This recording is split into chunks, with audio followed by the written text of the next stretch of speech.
Bonjour tout le monde, aujourd'hui je fais une petite vidéo ayant pour thématique ne vous comparez pas aux autres.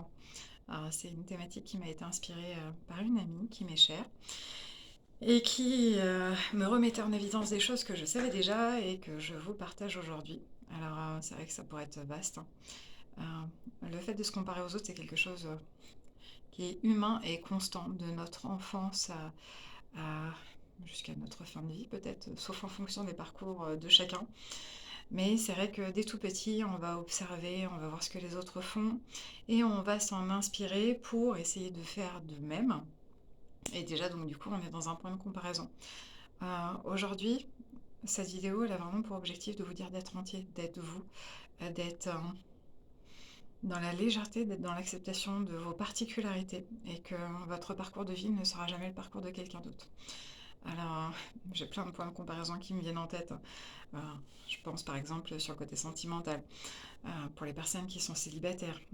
Et je sais qu'il y en a un certain nombre qui me suivent dans ce contexte, ou même au niveau du cabinet, qui ont l'impression que les choses n'avancent jamais et qui, quand elles sont à l'extérieur, eh bien, constatent avec une certaine forme d'injustice qu'il y a des choses qui semblent illogiques. Et donc, du coup, elles sont dans la comparaison, que ce soit masculin ou féminin. Un exemple, vous avez déjà dû croiser des couples qui semblent parfaitement heureux, pour lequel l'un des deux partenaires est physiquement beau, a tous les atouts pour lui et a une compagne ou un compagnon qui ne reflète pas forcément cette image. Et ça peut réveiller en nous un sentiment de bug où on se dit mais c'est quoi qui va pas là? Pourquoi est-ce que moi qui suis à peu près normale sur tous les plans, qui ne suis pas forcément trop mauvais ou trop mauvaise, eh bien je ne peux pas accéder à ce style de relation? Ou est-ce qu'il y a quelque chose qui cloche? Qu'est-ce que j'ai loupé? Bon, c'est ce que les personnes me disent aussi dans certains cas de figure. Non, mais la vie est injuste. Non, elle ne l'est pas forcément, parce qu'il ne faut pas oublier que vous n'êtes pas à l'intérieur de ce couple pour savoir un petit peu ce qui s'y passe. Euh, L'apparence est une chose, mais le comportement de la personne en tant que telle en est une autre. Et peut-être que cette personne qui est belle d'apparence, on dit souvent que la beauté reflète ce qu'il y a à l'intérieur, c'est pas toujours le cas. La personne qui peut être belle peut avoir des blessures ou avoir des attentes ou des besoins particuliers qui ne se raccrocheront pas à l'esthétique. Donc surtout ne vous arrêtez pas au premier abord à ce qui peut vous sembler être une forme d'injustice de par l'apparence dans ce que vous pourriez prétendre ou est-ce que vous aimeriez avoir. Bon, il y avait cet élément-là, hein. Il y a des points de comparaison aussi par rapport au côté professionnel. Il y a des personnes qui disent ouais, c'est pas juste, cette personne, elle a une super carrière, c'est top, elle est connue, pourquoi est-ce que moi c'est pas le cas? Pourquoi est-ce que dans ce que je fais ça n'avance pas?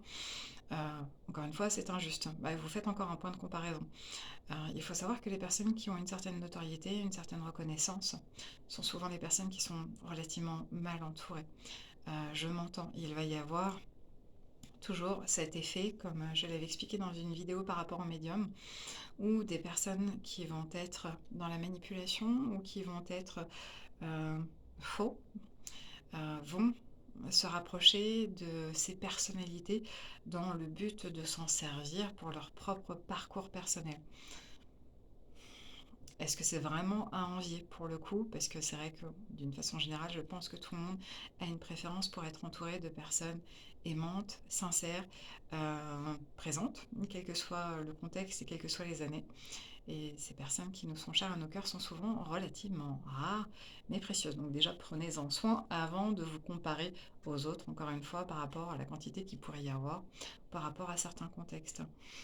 Dans le domaine familial, il peut y avoir aussi des éléments qui peuvent, eh bien, euh, perturber, je ne sais pas si c'est le terme adéquat, hein, mais qui peuvent encore créer une sorte de sentiment d'injustice, dans le sens où vous pourrez assister, dans des contextes, par exemple, tels que des mariages, des anniversaires ou autres, à des familles qui sont soudées, unies, qui sont présentes, et et peut-être vous renvoyer à vous, eh bien, le fait que vous n'avez peut-être pas ce contexte-là, peut-être que les parents sont décédés, peut-être que les parents ne se parlent plus, que la famille est dispatchée, peut-être que vous ne parlez plus à vos proches pour des raisons X ou Y. Et du coup, de par ce point de comparaison, eh bien, ça peut vous renvoyer encore une fois à des blessures de je n'ai pas cette chance-là, eux, ils en ont. C'est quand même, eh bien, encore une fois, quelque chose qui est assez inconfortable.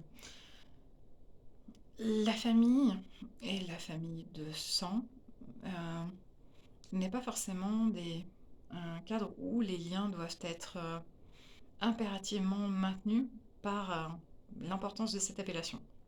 Je m'explique. Il y a beaucoup de personnes qui vont faire le choix de se séparer de leurs proches pour des mésententes, pour des désaccords. Bon, c'est là où il faut faire le point aussi sur est-ce qu'il n'y a pas trop d'ego qui prend le dessus et que du coup, des fois où on a eu tort, il pourrait être bon de s'excuser. Parfois, il peut être bon aussi d'apprendre à pardonner puisque les gens évoluent. On ne change pas de fond, mais chaque expérience permet à chacun de grandir.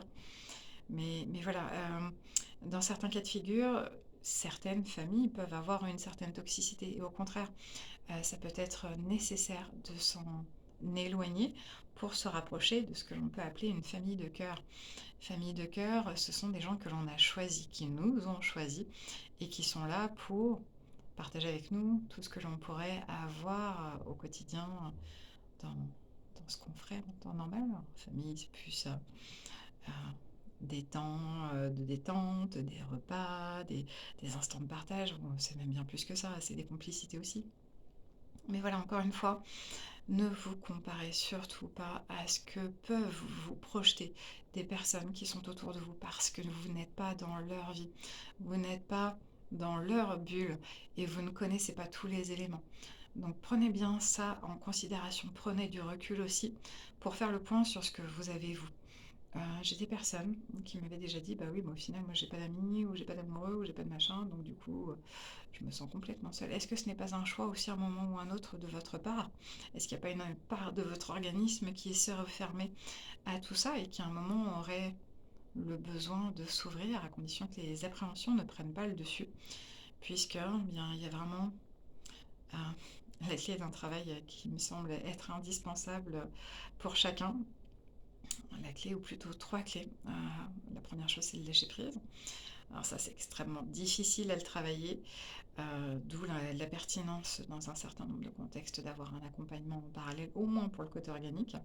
Après, pour le lâcher prise émotionnel ou mental, ce n'est pas forcément le praticien qui pourra le faire pour vous, parce qu'il faut que vous en ayez la réelle volonté. Ensuite, on va avoir la clé par rapport au détachement. Détachez-vous aussi, euh, encore une fois, c'est quelque chose de complexe, d'un certain nombre de choses qui ne vous sont pas nécessaires. Tout peut paraître nécessaire et dans le fond, qu'est-ce qu'il l'est réellement? Donc apprenez à vous détacher et à avoir des attentes un peu moins conséquentes des personnes qui sont autour de vous, aussi dans certains cas de figure, puisque chacun est différent. Et ne demandez pas ou n'attendez pas à ce que les personnes réfléchissent comme vous aimeriez qu'elles réfléchissent. Et enfin, la dernière chose, bien, c'est d'avoir confiance en soi. N'oubliez pas qui vous êtes. Alors, parfois, certains ne le savent pas. Ils ne le savent pas peut-être parce qu'ils ont été trop souvent entravés par le regard des autres, parce qu'ils ont souvent voulu se comparer aux autres. Dissociez-vous de tout ça pour savoir ce que vous aimez, retrouver ce qui peut vous animer, créer ce qui peut vous animer aussi, que ce soit dans un contexte professionnel ou dans un cadre extérieur, parce qu'il y a forcément des choses qui vous animent. Même si ça peut vous sembler ridicule, laissez le ridicule de côté, il n'a pas d'importance, il n'a pas sa place non plus. Mais voilà, là, prenez confiance par rapport au fait que vous avez des qualités. Vous en avez obligatoirement, sinon vous ne prendriez pas le temps, de regarder des vidéos sur cette thématique-là. Et surtout, ne pas oublier ses qualités, c'est important, mais accepter aussi vos défauts.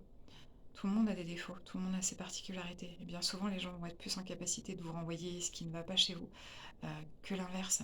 Donc déjà, ça peut être intéressant de voir si ces personnes sont bien nécessaires dans votre vie, puisque des personnes qui vont vous apporter de la bienveillance ne seront pas dans le jugement et seront en capacité de vous dire s'il y a quelque chose qui ne va pas à un moment ou à un autre, afin de vous permettre de progresser. Et là, c'est là où l'ego il doit être un peu mis de côté aussi, parce qu'on ne peut pas avoir de progression si l'ego prend le dessus, clairement.